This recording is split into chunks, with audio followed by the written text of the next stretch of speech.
Las Vegas. Keine andere Metropole verkörpert den amerikanischen Traum so sehr wie Sin City. Den Traum vom schnellen Geld. Die Glitzermetropole ist eine Stadt der Extreme, in der sich alles ums Geld dreht. Es ist eine Stadt der Gewinner und des Luxuslebens. Jede Minute ist Geld wert. Es kann dir passieren, dass du eine Nacht keine Fahrt hast. Also wenn du Aufträge hast, musst du sie nehmen. Und eine Stadt der Verlierer. Es ist ein harter Kampf. Nur die Härtesten überleben hier. Verzweiflung und Kriminalität. Auch das ist Las Vegas. Du bist hier nur so gut wie dein Outfit. Ich muss wie ein Millionär aussehen, mich wie einer fühlen und versuchen, einer zu werden. Die Stadt der Sünde kommt nie zur Ruhe. Beifahrer, komm raus! Dreh dich weg von mir! Dreh dich weg! Eine Metropole im Dauereinsatz. Las Vegas. 24 Stunden nonstop.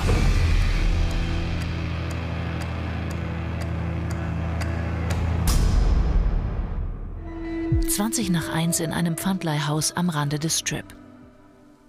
Hi, wie geht's? Hi Michael, wie geht's dir? Gut, danke. Wie kann ich dir heute weiterhelfen? Ich muss ein paar Geschäfte erledigen und brauche deswegen Geld für meine Uhr. Hast du gerade was beim Spielen verloren?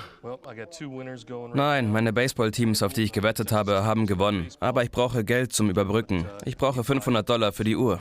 500 sind kein Problem. Vielen Dank. Steven ist Stammkunde im Pfandleihhaus von Michael Mack. Seine Rolex-Uhr verpfändet er mehrmals im Monat. Dafür bekommt er hier bares Geld. Sobald er das zurückzahlen kann, kann er auch seine Uhr wieder haben. Die schnellen Kredite sind in der Stadt des Geldes heiß begehrt.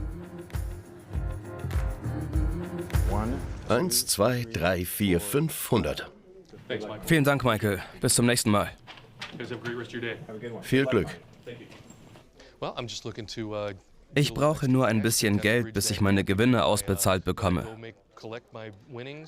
Jetzt nehme ich die 500 hier und setze sie im Caesars Palace für meine Sportwetten ein.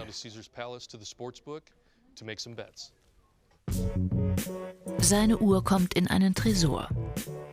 Holt Steven sie innerhalb von 120 Tagen nicht ab, wird sie auf der anderen Seite des Ladens an Kunden verkauft, die genug Geld haben. Im 2500 Quadratmeter großen Lager warten Gegenstände im Wert von ca. $400.000 darauf, wieder abgeholt zu werden. Michael weiß, die Menschen in Vegas sind auf die Pfandleihhäuser angewiesen. Wir sind eine 24-Stunden-Stadt, in der die Menschen immer Geld brauchen. Es gibt hier keinen typischen Kunden. Auf der einen Seite haben wir eine wohlhabende Frau, die eine Luxushandtasche kauft, während auf der anderen Seite eine Kundin in Not ist und einfach nur Geld braucht, um ihr Baby zu füttern. 2 Stunden später, gegen 2:45 am anderen Ende der Stadt.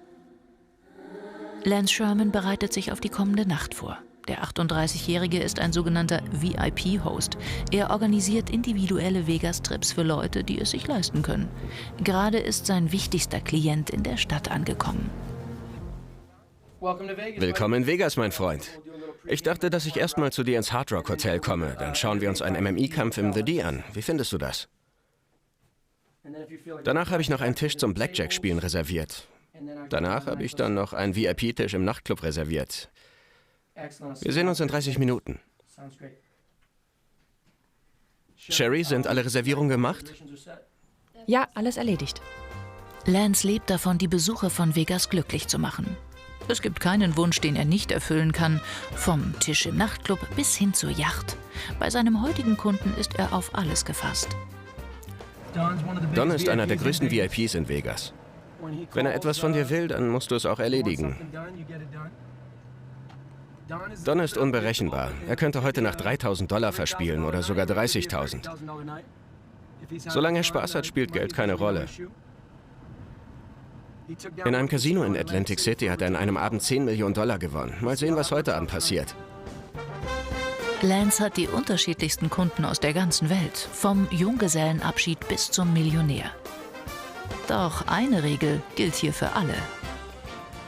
Was du am Anfang deines Trips hier gewinnst, bringst du sehr wahrscheinlich nicht mit nach Hause. Es gibt einfach zu viele lustige Dinge, die man unternehmen kann, wie Nachtclubs, Helikoptertouren, Schießstände, Golfkurse und so weiter. Du kannst schnell süchtig nach Las Vegas werden. Las Vegas ist einfach die Entertainment-Hauptstadt der Welt. Darum ist sein Kunde Don auch heute extra für eine Nacht aus L.A. angereist, stilecht im Privatjet. Don, schön dich zu sehen. Hey, wie geht's dir? Guten Flug gehabt? Ja, ganz entspannt. Dieselbe Suite wie letztes Mal. Ja, genau. Die Suite von Don kostet $10.000 pro Nacht. Sie hat 2 Schlafzimmer, 3 Bäder, einen eigenen Butler und vieles mehr. Aber wer kann sich so etwas leisten? Das meiste Geld hat Don mit einer Datenbank für Pferdewetten verdient und mit Spielen. Er ist ein sogenannter High Roller, das heißt, er spielt in den Casinos um richtig große Beträge. Ein hohes Risiko, doch in seinem Fall ein Millionengeschäft. In jedem Casino, das ich von diesem Fenster aus sehen kann, habe ich schon mal gespielt. Wo hast du das meiste Geld erspielt? Im Venetian. Da drüben, gleich neben dem Palazzo. Da habe ich am meisten Geld gemacht. Darf ich fragen, wie viel? Nein. Auch heute Abend geht es für Don noch in die Casinos der Stadt. Wir werden ihn später dorthin begleiten.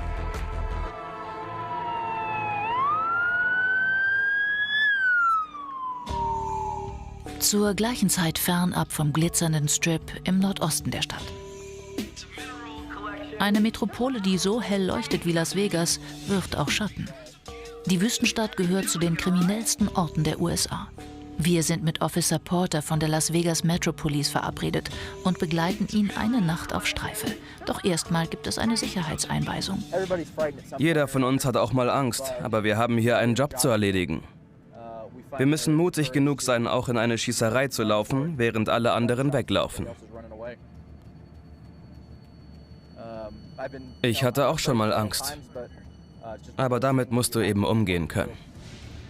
Trotz der Gefahr, die Officer gehen hier alleine auf Streife. Porter ist Vater von 2 Kindern. Seine Schicht heute beginnt mit ein paar harmlosen Verkehrskontrollen.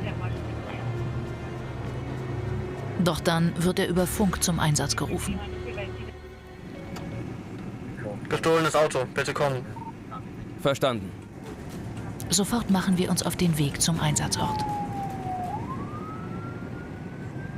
Was genau passiert gerade? Einer meiner Kollegen ist hinter einem gestohlenen Auto her. Wir müssen sie jetzt unterstützen, um das Auto zu stoppen. Die Polizei versperrt dem gestohlenen schwarzen SUV vor uns den Weg. Officer Porter reagiert hart und zieht sofort seine Waffe.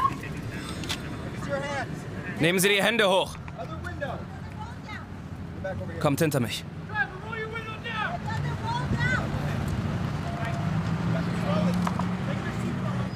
Nehmen Sie die Hände hoch!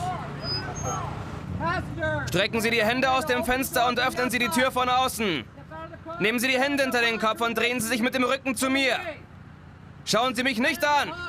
Und jetzt langsam in meine Richtung laufen. Während die Kollegen das Auto durchsuchen, wird der Verdächtige gleich in Handschellen gelegt. Auch wenn sie noch nicht wissen, ob es sich bei den Fahrern um die Diebe handelt. Meine Kollegen in der Zentrale versuchen jetzt herauszufinden, ob das Auto noch immer als gestohlen gemeldet ist. Wenn ja, werden die beiden ins Gefängnis gebracht. Die verdächtigen Personen behaupten, dass es sich um das Auto ihrer Nachbarn handelt. Während die Zentrale das überprüft, wird Officer Porter schon zum nächsten Einsatz gerufen. Wir werden ihn nachts wieder treffen.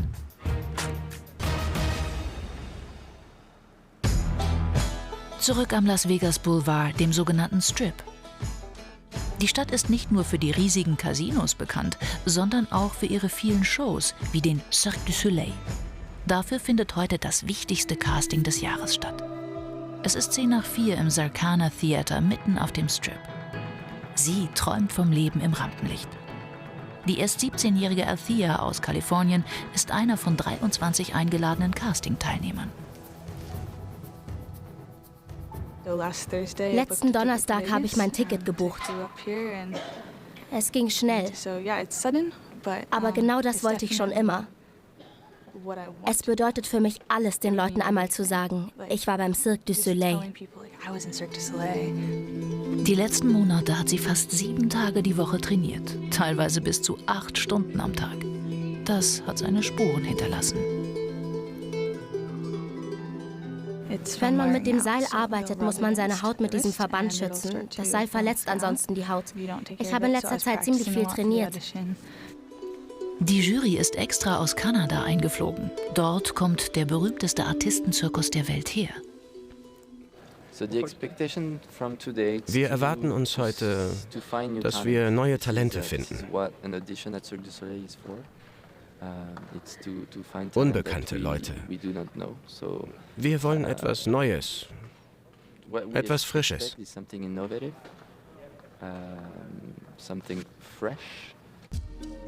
Das hier ist kein normaler Zirkus. Eine Manege oder Tiere gibt es nicht. Dafür eine weltberühmte Show mit Artistik und Theaterkunst.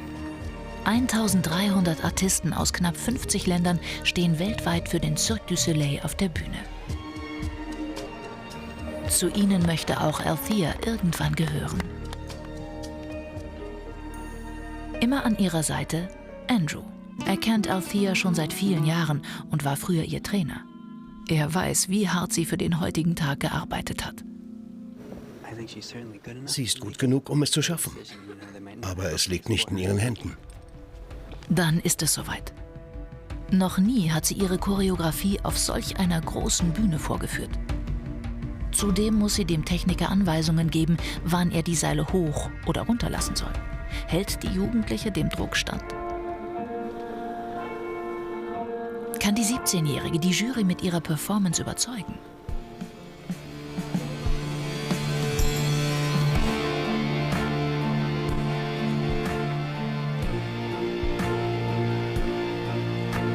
Normalerweise turnen fast nur Männer mit Seilen, denn diese Art von Artistik ist für Frauen oft zu anstrengend. Doch Althea beweist Stärke.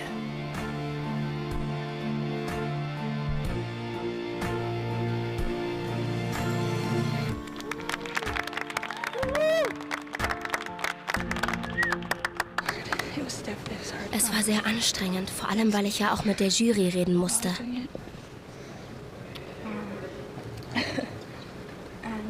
Und es war anders als sonst. Althea, kannst du mal bitte kommen? Ja, Die Jury will wissen, ob Althea morgen zum Recall kommen kann oder ob sie zur Schule muss. Sie scheint die Juroren mit ihrer Performance begeistert zu haben. Die 17-Jährige kann es noch kaum glauben. ich weiß nicht, ob ich gut war. Es ist schwierig ohne Video. Doch sie ist zum Recall eingeladen. In knapp 24 Stunden werden wir Althea wieder treffen und erfahren, ob sie Teil der legendären Show wird. Las Vegas boomt. Kaum eine andere US-Stadt wächst so schnell wie die Wüstenmetropole. Fast 600.000 Menschen leben mittlerweile hier. Doch zwischen den jährlich gut 40 Millionen Touristen sind echte Einheimische eine Seltenheit. Adam Schwarz ist einer von ihnen. Der Limousinenfahrer ist hier geboren und aufgewachsen. Ich versuche, die Rolle des gut gekleideten Fahrers zu spielen. Du bist hier nur so gut wie dein Outfit. Ich muss wie ein Millionär aussehen, mich wie einer fühlen und dann versuchen, einer zu werden. Es ist kurz vor 6 am Abend. Gleich ist Schichtbeginn. Adam arbeitet nachts, an 6 bis 7 Tagen die Woche. Das Haus hat Adam für sich und seine Frau gebaut. Auch sie arbeitet auf dem Strip als Croupier. Ihr Zuhause ist ihre kleine Ruheoase fernab vom Strip. Ich habe den Strip in den ersten 40 Jahren meines Lebens gemieden. Hier zu Hause ist das echte Leben, das da draußen in Las Vegas auch, aber da musst du immer auf Zack sein. Oh Mist, ich muss los. Ich habe noch eine Hochzeitsfahrt in einer halben Stunde. Die Fahrten macht er nicht mit seinem privaten Auto. In einer benachbarten Garage muss er deshalb erst noch seine Hammerlimousine abholen. Für die zahlt er monatlich Miete. Damit am Ende auch was für ihn übrig bleibt, muss er möglichst viele Fahrten machen. Doch sein pinker Hammer hat heute ein Problem. Das Auto hat gestern Nacht so komische Geräusche gemacht, aber jetzt startet der Motor nicht und ich habe heute einige Jobs. Das Problem? Seine Batterie ist leer und muss getauscht werden. Und das dauert. In der Halle gibt es nur einen Mechaniker. Während die ersten seiner Kollegen den Fuhrpark schon verlassen, muss er noch warten. Insgesamt gibt es in Vegas über 140 Limousinen-Services. Der Konkurrenzdruck ist groß. Wie viel hast du gestern gemacht? 1000 oder 1100. Verdammt, wow, das ist mehr als ich. Jede Minute ist Geld wert. Es kann dir manchmal passieren, dass du eine Nacht keine Fahrt hast. Also, wenn du Aufträge hast, musst du sie nehmen. Letzten Dienstag habe ich zum Beispiel nichts verdient. Auch wenn sein Auto endlich anspringt, den ersten Auftrag hat er durch die Verspätung bereits verloren. Ob er heute genügend Fahrten machen kann, erfahren wir später. Es wird Abend in Las Vegas. Erst jetzt erwacht die Stadt so richtig. Zurück in der Hotelsuite von High Roller Don. Hier gibt es sogar eine eigene Bowlingbahn. Bevor es ins Casino geht, wird noch eine Runde gespielt. Auch unser Team darf mitbowlen. Dann geht's los in Richtung Casino. Lance hat natürlich schon einen Tisch reserviert. Leute, die Limo steht unten bereit. Don Johnson ist ein sogenannter High Roller. Das heißt, er spielt mit sehr hohen Einsätzen. Beim Blackjack hat er schon mehrere Millionen Dollar gewonnen. Die Casinos fürchten ihn. Deshalb darf er in den meisten gar nicht mehr spielen. Zusammen mit Elite-Mathematikern hat er ein System entwickelt, um die Casinos zu schlagen. Mit Erfolg. Ich habe die Jungs getroffen und wir teilten die Leidenschaft, Casinos das Geld abzuluxen. Wir haben ein Konzept und einen Schlachtplan entwickelt. Ich wusste, ich habe genug Geld zum Spielen und es gibt so viele Casinos, dass wir es schaffen können. Man kann mit dieser Masche allerdings nicht ewig erfolgreich sein. Die Casinobetreiber bekommen das schon schnell mit, was man da macht. Wie sein System genau funktioniert, will er uns nicht verraten. Aber wir dürfen ihn in das Casino begleiten, in dem er heute Abend spielen darf. Vorher gibt's, typisch Vegas, noch eine Show. Ein Boxkampf direkt vor dem Casino. Lance hat natürlich VIP-Tickets besorgt. Mir hat der Kampf der beiden Mädels gefallen. Und jetzt gehen wir zocken. Willst du gegen mich spielen? Dieses Angebot schlagen wir lieber aus. Don wird zu einem Extratisch gebracht, wo nur er alleine spielt. Sein heutiger Einsatz? $5.000. Mit einem höheren Einsatz lässt man ihn hier nicht spielen. Für Don nur Taschengeld. Heute spiele ich mit den $5.000 nur so zum Vergnügen. Wenn ich richtig zocke, um Geld zu verdienen, dann spiele ich mit einer halben oder einer ganzen Million Dollar. Heute Abend hat er 2 Gegner, das Casino und sich selbst. Denn das Wichtigste ist, im richtigen Moment aufzuhören. Richard Wilk ist der Manager des Casinos. Er beobachtet das Spiel von Don ganz genau. Er spielt mit einem doppelten Stapel Karten. Das ist schwieriger für ihn, sich da zu konzentrieren. Inzwischen ist es 7:45. Abseits des Las Vegas Strip ist Officer Porter noch immer im Dauereinsatz. Gerade ging ein Notruf ein. Eine Schlägerei. Der mutmaßliche Täter ist erst 16. Er kommt jetzt in den Knast wegen häuslicher Gewalt. Er ist noch unter 21 und geht deswegen in den Jugendknast. Seine beiden Kollegen nehmen den Jungen mit und bringen ihn ins Gefängnis. Für mindestens eine Nacht. Die Schichten von Officer Porter dauern bis zu 12 Stunden. Nach über 6 Stunden macht er jetzt eine kurze Pause. Doch seit einem Vorfall im vergangenen Jahr kann sich der Polizist selbst bei einem Restaurantbesuch nicht mehr entspannen.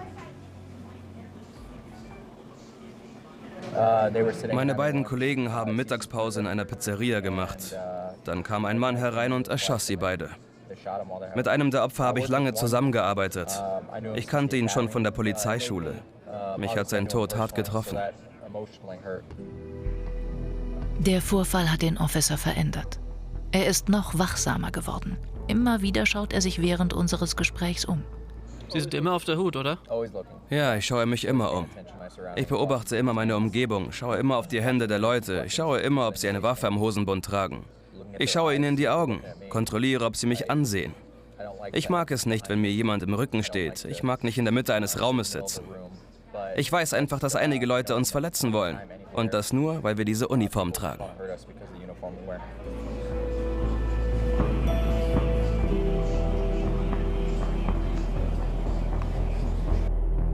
Wir kehren zurück auf den Strip. Es ist mittlerweile kurz nach 2 in der Nacht.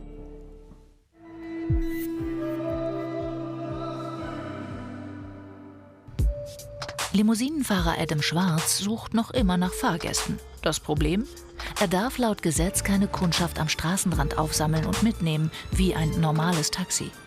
Er fährt deshalb von Casino zu Casino, in der Hoffnung, dort Gäste an der Tür abzufangen.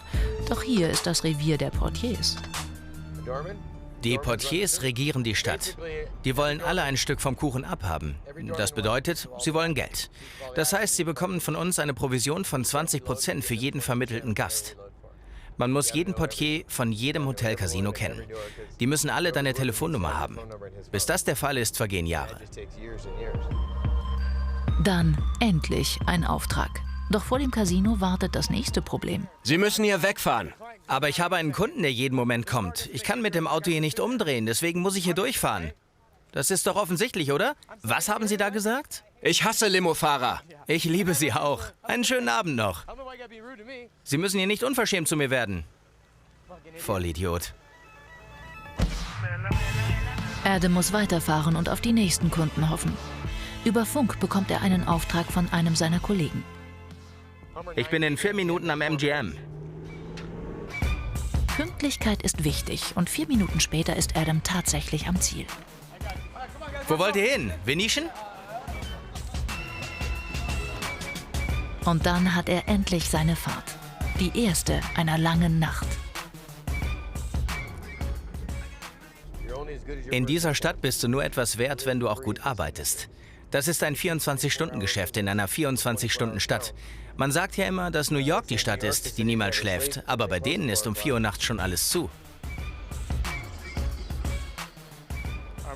Vielen Dank, hier ist meine Nummer. Ich bin die ganze Nacht unterwegs. Er hat mir 145 gegeben. Nicht schlecht für meine erste Fahrt heute Nacht.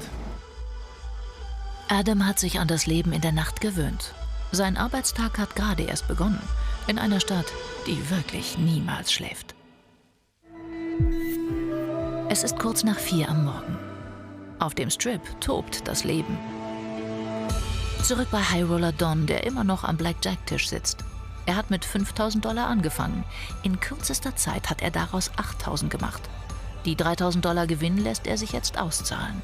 Wenn ich hier sitze, dann gewinne ich auch. Das ist doch klar. Lance hat seine Mission erfüllt und seinen Kunden glücklich gemacht. Gemeinsam ziehen sie jetzt weiter durchs Nachtleben von Vegas, um den kleinen Gewinn zu feiern. Es ist 7:45 Uhr. Die Sonne kehrt zurück. Doch die Schatten der Nacht sind lang. Willkommen in der Hangover-Klinik, einem Krankenhaus für Patienten, die unter einem Kater leiden. So wie diese Männer hier. 3 verschiedene Kuren zwischen $150 und $300 stehen zur Auswahl. Dr. Jason Burke ist Anästhesist und hatte die Idee für den Hangover-Heaven. Sie bekommen jetzt erst einmal Elektrolyte und Flüssigkeit intravenös verabreicht. Dann bekommen Sie noch Vitamin B und C. Außerdem atmen die Patienten Sauerstoff über eine Maske. Diese Jungs wollen sich schnell besser fühlen, denn sie haben heute noch Großes vor. Sie übertreiben. Das ist alles nicht so schlimm. Okay, das hört sich alles nicht gut an. Aua. Ich habe noch gar nichts gemacht. Entspannen Sie sich. Wir haben einen Trip in die Wüste gebucht. Da wollen wir mit Maschinengewehren schießen. Dafür müssen wir wieder fit sein. Statt verkatert auf der Couch zu liegen, investieren diese Jungs einen Teil ihrer Urlaubskasse lieber in die Hangover-Kur. Peanuts im Vergleich zu den Gesamtkosten ihres Trips. Hey Shannon, wie viel haben wir bislang ausgegeben? Oh Gott, ich würde schätzen 25.000 $. Vielleicht auch 26.000. Aber fühlen sich die Jungs nach ihrer Behandlung tatsächlich besser? Ich fühle mich wie Jesus nach der Auferstehung! Zur gleichen Zeit. Schulbeginn an der Whitney-Grundschule ganz im Osten der Stadt. 85% der Kinder hier sind obdachlos, also ohne einen festen Wohnsitz. Schulleiterin Sherry Gahn ist selbst in armen Verhältnissen aufgewachsen und hat es sich zur Aufgabe gemacht, diesen Kindern zu helfen. Lasst mal schauen, was wir an Klamotten für euch haben.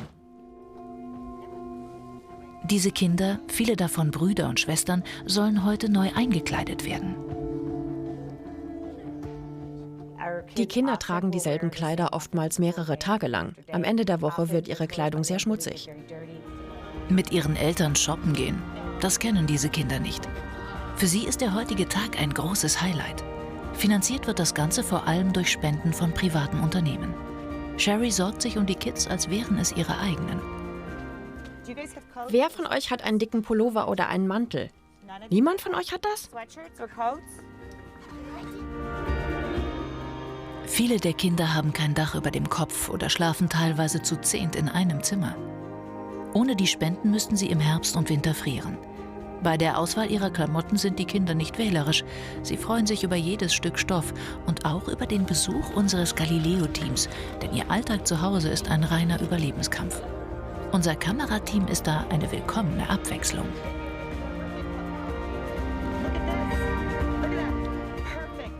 Gefällt dir der Pullover? Hast du hier schon öfter Klamotten bekommen? Ja, einen Rucksack und neue Schuhe und ein Pullover.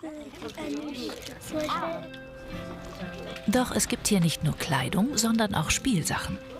Immer wenn ein Kind Geburtstag hat, darf es sich davon etwas aussuchen. Denn zu Hause gibt es meist keine Geschenke. Dieser kleine Junge hat seinen Geburtstag sogar vergessen. Ich hatte im August Geburtstag.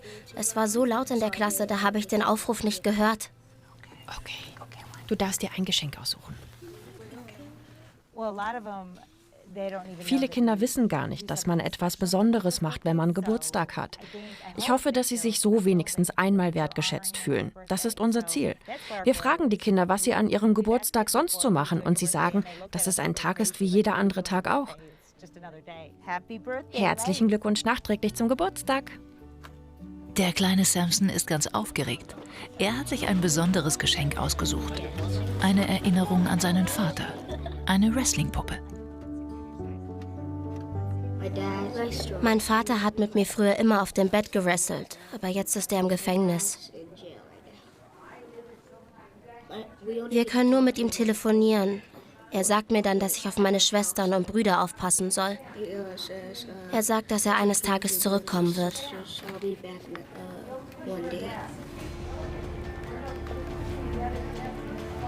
Für Samson und viele andere hier ist die Schule der einzige Ort, an dem sie Strukturen und Regeln lernen können. Sie empfinden alle sehr starkes Mitgefühl. Sie passen aufeinander auf. Das liegt mit Sicherheit daran, dass sie alle dieselben Lebensumstände haben und alle ums Überleben kämpfen. Daher passen sie alle gegenseitig aufeinander auf. Diese Geschwister werden von ihrer Mutter abgeholt und zeigen ihr all ihre neuen Klamotten. Sie ist überwältigt. Oh, die sehen schön aus.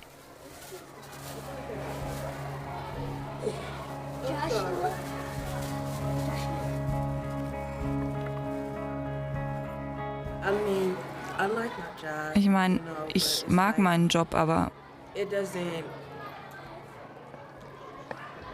das Geld reicht einfach nicht. Es reicht nicht, dass ich meinen Kindern Kleidung kaufen kann. Wissen Sie, wie ich meine?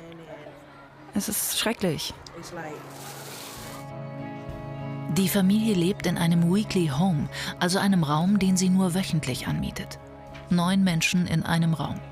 Auch hier steuert die Schule etwas bei, damit die Kinder nicht auf der Straße leben müssen. Ich versuche, so viele Spenden zu sammeln, wie ich nur kann. So kann ich den Familien helfen, dass sie ein Dach über dem Kopf haben. Sonst wissen wir gar nicht, wo sie als nächstes hingehen. Ich achte darauf, dass sie Geld bekommen, Kleidung, wenn sie welche brauchen. Alles funktioniert nur mit Spenden. Ich könnte es nicht machen, wenn ich keine Spenden hätte. Diese Kinder konnte Sherry mit ihrer Arbeit glücklich machen. Aber der Preis, den sie dafür bezahlt, ist sehr hoch. Sie arbeitet täglich bis zu 18 Stunden, damit es den armen Kindern von Las Vegas besser geht. Es ist kurz vor 11. Das andere Extrem der Stadt liegt nur rund 10 Kilometer entfernt. Hier finden wir das reiche Vegas. Roy Wong gehört zu den Gewinnern der Metropole. Er lebt den amerikanischen Traum. Als Luxus-Gebrauchtwagenhändler wurde er reich. Die Luxusautos stehen in seiner privaten Garage. Sein Showroom, der eigene Innenhof. Schon im Mutterleib begann meine Leidenschaft für Autos. Es ist einfach in meinem Blut. Roy ist der Erbe eines berühmten Kunsthändlers. Sein Geschäft hat er sich alleine aufgebaut. Er macht auch heute noch alles selbst, wie die Fotos für seine Homepage. Damit die Autos im besten Licht erscheinen, bewässert er den Boden. In einer Stadt, die mit einer schweren Dürre zu kämpfen hat, kämpft Roy mit ganz anderen Problemen. Das ist nicht gut genug für mich. Auch das werde ich niemals akzeptieren. Sehen Sie den Kratzer hier? Das ist typisch für dieses Auto. Der Absatz eines Stöckelschuhs macht Kratzer in das Polster. Wir müssen das neu machen. Erst wenn die Autos repariert sind und wie neu aussehen, verkauft er sie. Vor einem halben Jahr hat ihn ein Kunde beauftragt, einen seltenen Ferrari mit besonderer Ausstattung zu suchen. Heute ist der Wagen fertig. Thomas, stell dir vor, dein Auto ist hier. Komm vorbei, ich bin zu Hause. Keine halbe Stunde später trifft Thomas Hooker, ein erfolgreicher Musikproduzent und Fotograf, ein. 5 Monate hat er auf sein Traumauto gewartet. Roy hat es möglich gemacht. Du machst mich wahnsinnig. Und da steht er, sein Ferrari. Ich liebe dich, Mann. Roy, kann ich mal eine Runde damit fahren? Natürlich, ist deiner. Noch nicht.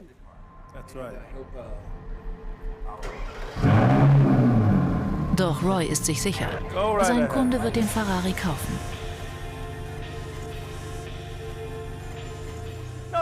Es ist genau das, was er will. Ich schaue mir vorher 50 bis 100 Autos an, ehe ich den richtigen finde. Kunde Thomas scheint die Probefahrt zu genießen. Vorbei an den Häusern, wo auch Steffi Graf und Nicolas Cage wohnen. Ich bin betrunken. Betrunken vor Glück.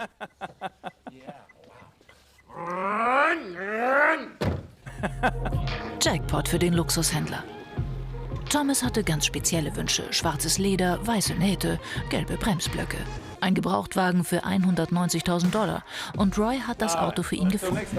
In dieser Stadt gehen Träume auch mal schneller in Erfüllung als woanders auf dieser Welt. Las Vegas, ein Ort, an dem Träume wahr werden, aber auch schnell platzen können. Die 17-jährige Althea war im Recall. Wird ihr Traum von der großen Bühne wahr werden? Sie war großartig. Sie ist stark, hat große Flexibilität, viel Potenzial. Sie ist noch nicht an dem Level, wo wir sie brauchen, aber sie ist noch so jung. Sie hat Potenzial. Althea hat es tatsächlich geschafft. Sobald sie volljährig ist, wird sie Teil des renommierten Cirque du Soleil. Las Vegas, eine Stadt, die ihre ganz eigenen Geschichten schreibt. Hier geht es für alle vor allem um eines: die Suche nach dem großen Glück. Während die einen noch davon träumen, haben andere das große Geld längst gemacht. Doch leider haben viele von ihnen auch alles wieder verloren. In dieser glitzernden Metropole, die nie schläft und nie zur Ruhe kommt. Las Vegas, die Stadt der Extreme.